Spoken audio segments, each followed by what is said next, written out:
Welcome back. If you are just joining us, this is INX Prime Live. Remember, we are on your screens every single Monday to Friday between the hours of 6 p.m. and 8 p.m. Now, with the re-election of Dada Morero, who is the executive mayor of the city of Johannesburg, now the city of Johannesburg has actually seen about 10 mayors since the 2016 local government election. Now, this follows the resignation of Al Jamaa Mayor Kabelo Gwamanda, and we know that the Johannesburg Crisis Alliance, which is comprised of civil society organizations, resident associations, and other groups, have been vocal about what needs to happen to stop the alarming decline, decay, and rot that has actually dimmed the shine on the City of Gold, which is also South Africa's richest metro.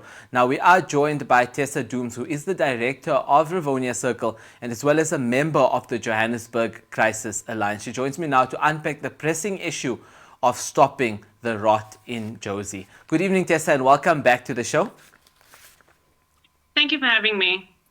No, it's a pleasure having you, Tessa. I want to actually get straight into this conversation. Now, I think from the outset, it would be a miss of us to not mention the political instability in the City of Gold. It literally is like musical chairs, right? Like if you think about it, we can count how many mayors have actually been at the forefront or helm since 2016. I wanted to know, in your opinion, how do you feel now that Dada is the new Johannesburg mayor and he's the #1 citizen in Johannesburg? Well, the musical chairs that this coalition has done in the last week doesn't give us much comfort. Dada Morero is not new to politics, and is certainly not new to the particular coalition that we're talking about.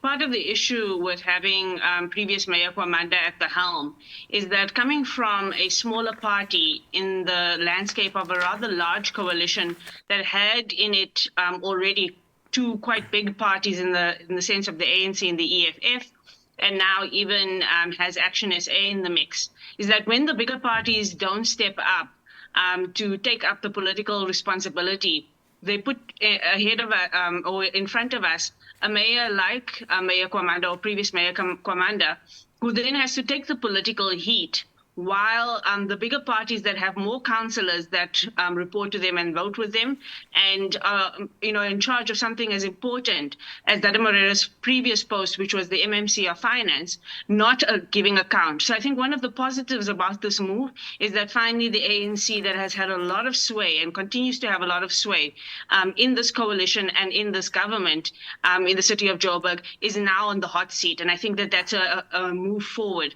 because this is about political accountability. This was never about one individual.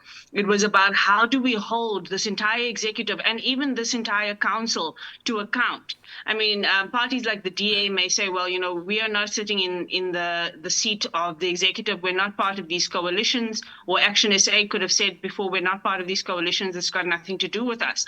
But they represent big chunks of the councillors in these chambers, and it should not have taken us as citizens, as civil society, as residents associations to be sounding the alarms about the financial issues of this council and of the many management issues. It should have been those parties with councillors in those seats that were sounding these alarms. So all around, I think there is some movement in terms of there being a bit of a fire under the Johannesburg Council. Yeah, without a doubt. And I mean, we are getting a lot of comments coming in from social media. People have mixed emotions when it comes to it. Some people are saying that they actually really liked having Kabelo in as the mayor. Some people are saying that, it's good that someone from the ANC is actually leading as the mayoral, individual. But also some people are saying that perhaps it's actually a bad idea because we've seen what the ANC has done for many, many years, and to put them in that position again isn't a great idea. So we're getting a lot of mixed reactions. I wanted to know, in your opinion though, is there any confidence that we can have, especially as South African citizens, but more specifically City of Joburg residents, can they actually begin to see a positive change now that Dada is in the position? Because we know that he has been re-elected. He was in a position of power before. I mean, the short answer is no. And I do want to say to your viewers, especially people who think that it was a good idea to have Mayor Kwamanda, former Mayor Kwamanda, in that seat, or people who are worried that the ANC is back. The ANC never left being at the helm of the city of Joburg since the DA coalition fell apart. So when you saw Kwamanda, you were actually looking at a mirage. You were not looking at a party like Al Jamaa that had 2 seats that really had the ability to shape the policy, to shape the decision making of the city. And so in that sense, no, I don't have much confidence here because we have played political musical chairs. I think that there's two things, though, that's important about this moment. One is that a party like Action SA and other parties that are in opposition or quote unquote opposition or councillors that are sitting in the benches, there's an opportunity for those parties and those councillors to step up in this moment, to step up and play their role of accountability. And particularly a call on all of the councillors that are ward councillors. Ward councillors are not meant to be representing their political parties. They are meant to be representing their communities. The ANC may boast that say they have the majority of votes in terms of a political party and that has members in council. But actually, of the 90 or so council members that the ANC has, only 4 of them are PR councillors.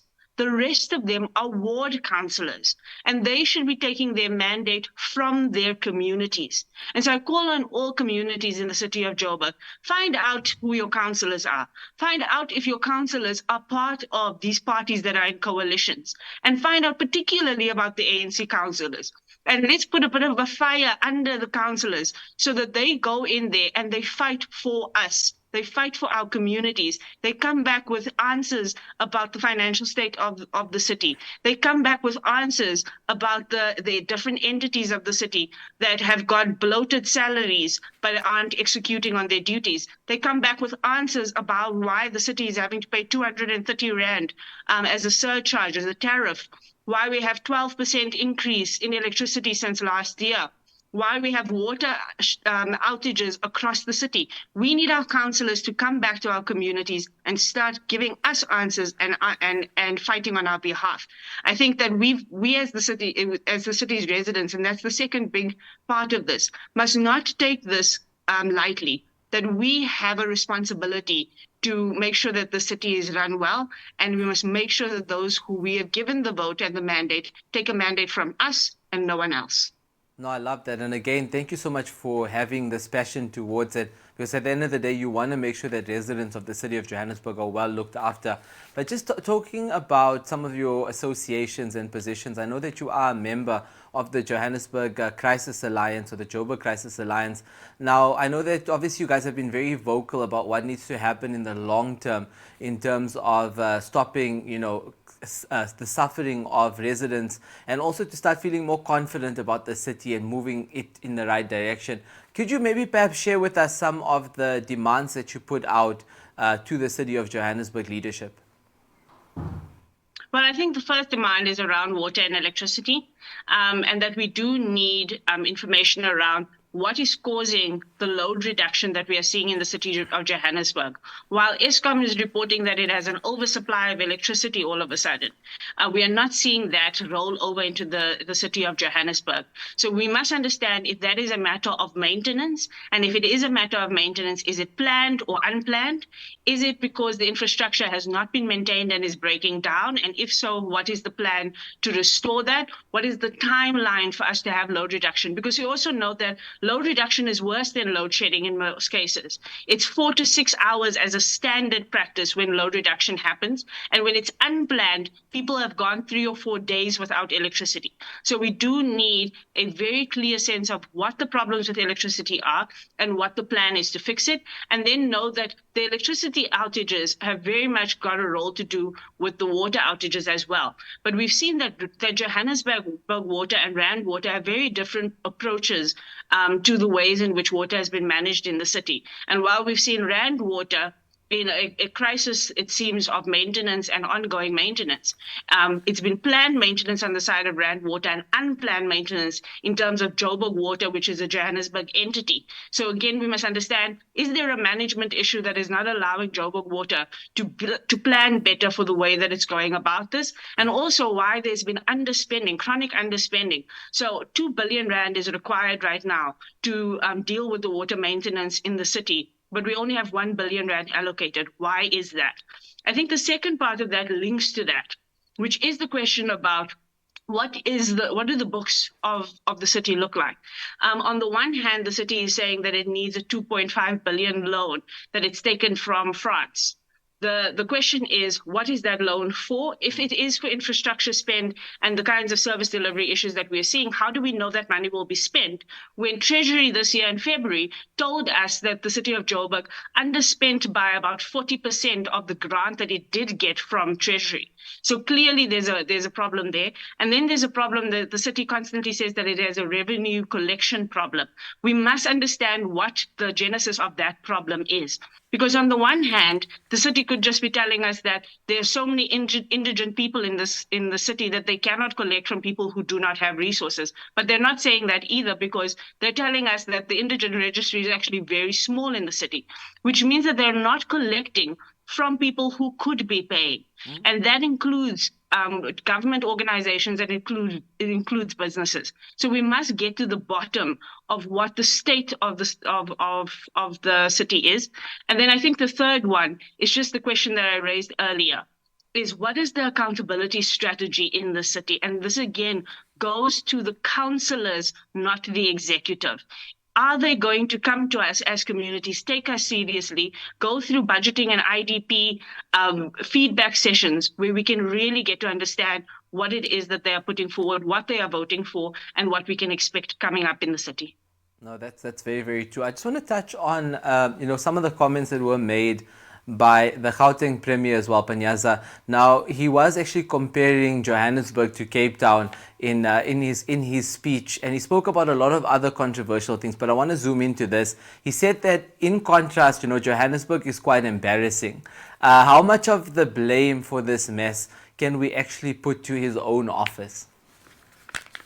Yeah, that's a very important question. And when we sat a few weeks ago as the Johannesburg Crisis Alliance, the question is about where does accountability lie, right? And we've spoken a lot about councillors. But there are two other layers of accountability when it comes to metros and municipal government. The first port of call is actually the provincial government. And so Panyaza Lesufi, as the Premier, has all the power that the Constitution could provide him to actually intervene in the city of Joburg, to intervene if there are issues around financial mismanagement and if there are issues around administrative mismanagement. We have not seen the ANC have the same kind of vigor around the idea of potentially putting the city of Joburg under administration as we've seen them do in recent years with the city of Tshwane. And one can only think that that's because in the city of Tshwane, of course, there's another party that is leading a coalition there. So there's more political mileage in that. But Panyaza Lesufi can talk can start to walk the talk today if he wanted to. He could start walking the talk in terms of telling us as Premier what he and his government will do to ensure that there is some kind of turnaround strategy in the city, and that if that turnaround strategy is not met, that they will take action. The same is true for national government. COGTA, Section 139 gives both COGTA and the provincial government the ability to dissolve council. That's how far it could go if the council is not living up to expectation. And so we must not put our foot off the pedal in terms of those two functions being able to do its role. We've seen in other parts of the country, we've seen in places like Makanda, where the city, the municipality was falling apart, and residents and political parties and political actors actually took the government to court and won the right to dissolve those municipalities. But it shouldn't have to take legal action to get administrative functions of accountability working. And I think the ANC has a responsibility in this regard. The now GNU has a responsibility in this regard to look very closely at what's happening in a city as big and consequential as the city of Joburg, and make sure that we don't have to wait 2 more years in order to mete out political consequence, because we wouldn't want to have to call for another mayor to resign in quick succession. What we do want is a stable, functional Johannesburg, and I hope that those two levels of government provide us with enough support for that. No, we definitely hope so as well. I mean, just looking at Panyaza's speech as well, he did mention a lot of exciting things. He spoke about the fact that they're going to expand the Gau chain and it's going to enter into different regions. He spoke about so many other elements of developing the city, but we hope to see if all of these things actually materialize. I just want to touch on, the future of South Africa. Now, we know that we just came out of a national election, but we do know that the local government election is coming up in 2026. Now, in the last election cycle, Joburg residents did not actually give any party the outright majority, right? What should residents be focusing on as we approach the next local government election, like I mentioned, in 2026?